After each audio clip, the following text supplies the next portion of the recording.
You're nothing but a cafe waitress embarrassing this family. My mother-in-law Diane shrieked across the country club dining room, her face twisted with disgust as she pointed at my uniform. What she didn't know was that I owned the entire cafe chain she was mocking, and the country club building we were standing in. How long should I let her keep talking before I destroyed her entire social life? I'm Sophia Bennett, 29 years old, and according to my mother-in-law, I'm the biggest disappointment her son Marcus ever brought home. But let me back up. 3 years ago, I inherited my grandfather's small cafe in Portland, Oregon. He'd started Morningside Brew in 1987, and it was his pride and joy. When he passed, he left it to me with a handwritten note. "Make it bigger than I ever could, Sonny." That was his nickname for me. Most people would have sold it. I was working in commercial real estate at the time, making 6 figures. But something about that little cafe called to me. So I quit my job, rolled up my sleeves, and dove in. Within 6 months, I'd modernized the menu, upgraded the interior, and implemented a customer loyalty program that tripled our regulars. Within a year, I opened a second location. Within 2 years, I had 8 locations across Oregon and Washington. But here's the thing. I never stopped working the floor. Every Saturday morning, you'd find me at our flagship location wearing the same black apron as every other employee, making lattes and clearing tables. I loved it. It kept me connected to the business and to the customers who made everything possible. That's where I met Marcus. He came in every Saturday for a caramel macchiato and always left a generous tip. After 3 months of friendly small talk, he asked me out. I said yes.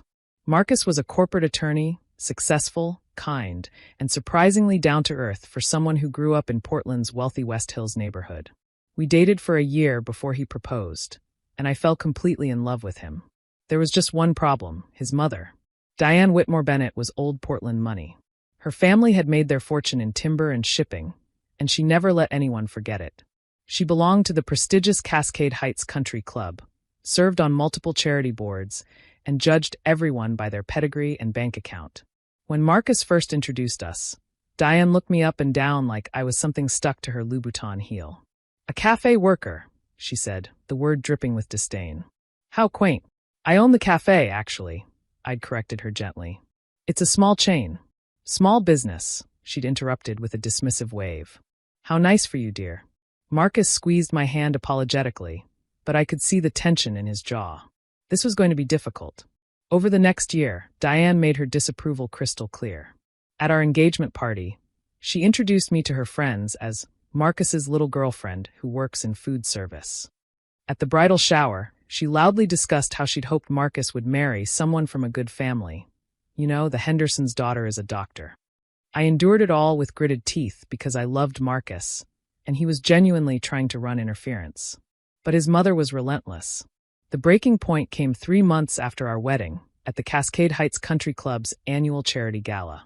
I'd spent $3,000 on a stunning emerald dress, got my hair professionally styled, and felt beautiful walking in on Marcus's arm. But the moment Diane spotted me, her expression curdled.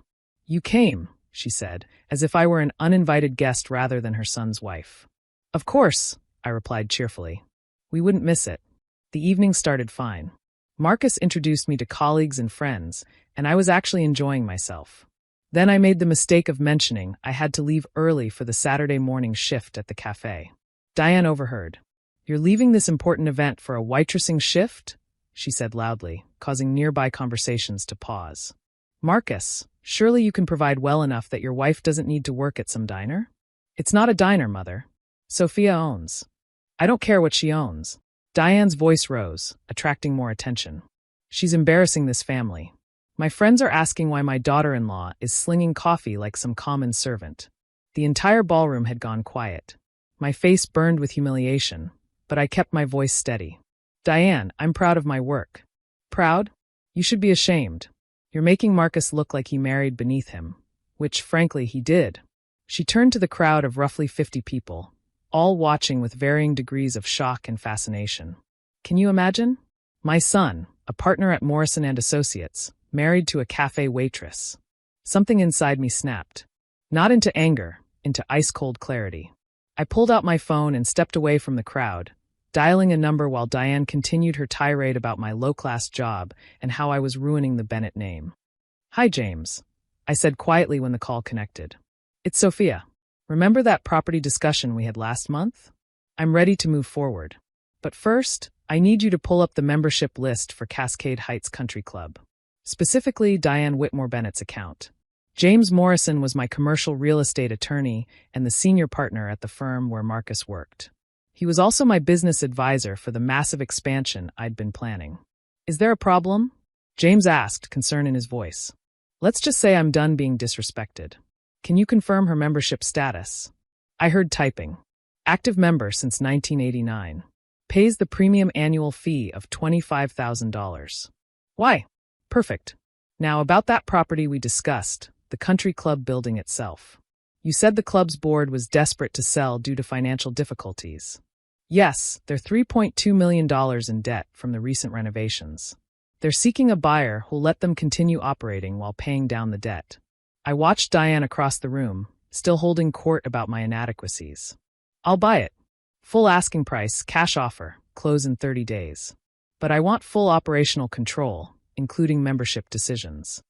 James was silent for a moment. Sophia, that's a $8 million purchase. I'm aware. My cafe chain's valuation is $24 million as of last quarter. I can afford it. If you're sure. I've never been more sure of anything. Draft the papers. I'll sign tomorrow. I hung up and walked back to where Marcus stood, looking miserable beside his mother. Diane saw me approaching and smirked. Finally slinking away? Good. You've embarrassed us enough for one evening. Actually, I said calmly, meeting her eyes, I just made a phone call that I think you'll find interesting in about 24 hours. But please, continue telling everyone about my worthless cafe job. I kissed Marcus on the cheek. He looked confused but squeezed my hand supportively, and left the gala with my head held high. The next morning, I was at the flagship Morningside Brew at 6 a.m., making lattes and greeting regulars when Marcus called. Sophia, what did you do? My mother just called screaming about the country club. What's wrong?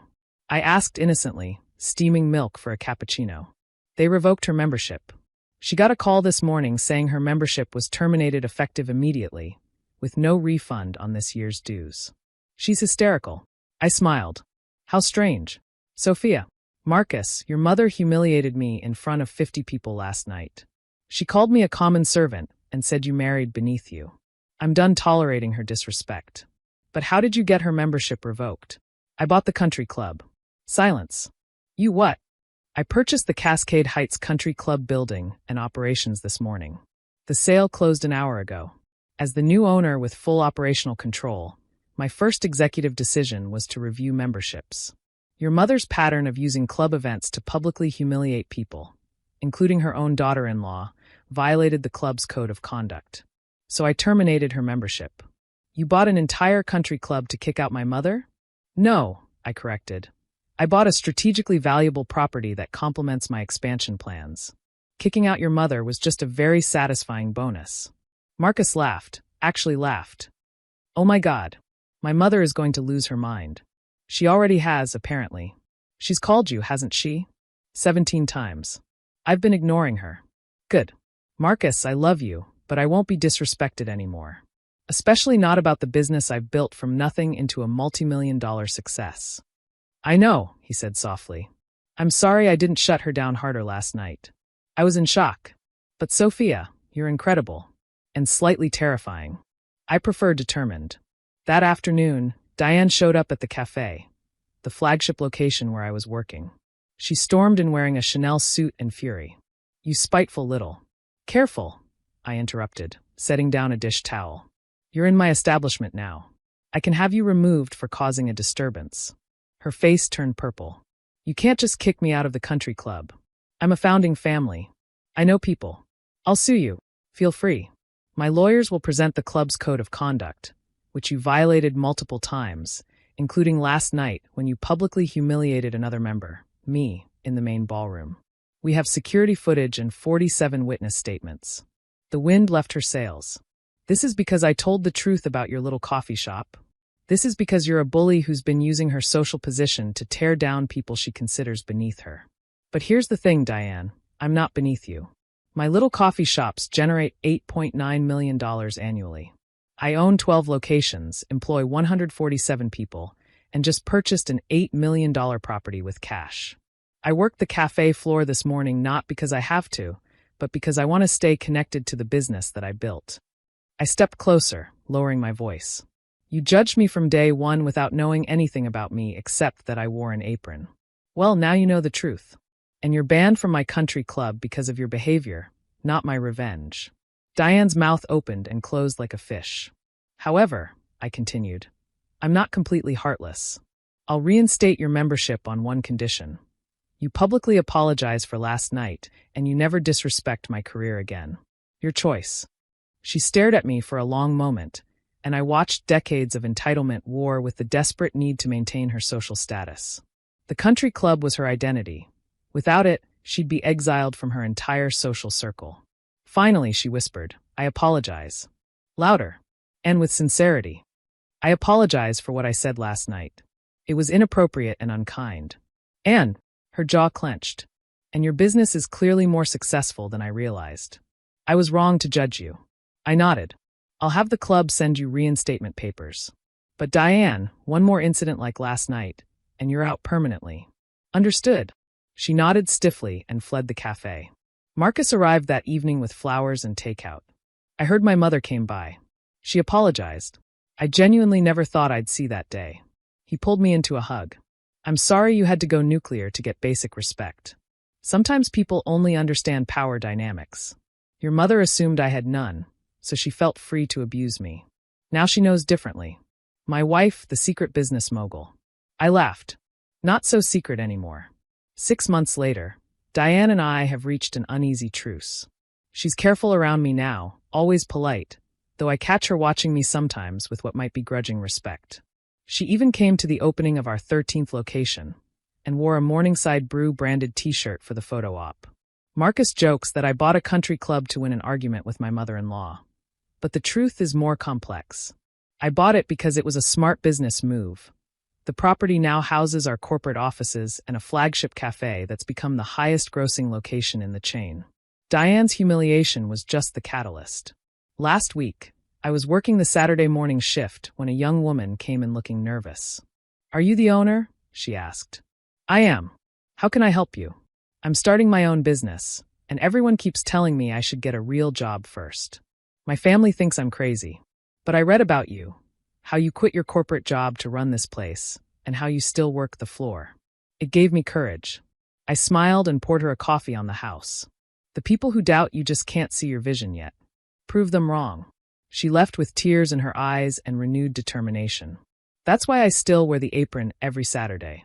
Not because I'm just a cafe waitress, but because I'm the owner who never forgot where she started, and who refuses to let anyone make her feel small for the empire she built, one cup of coffee at a time. My name is Sophia Bennett. I'm 29 years old. I own a $24 million cafe chain and a country club, and I'll never apologize for either.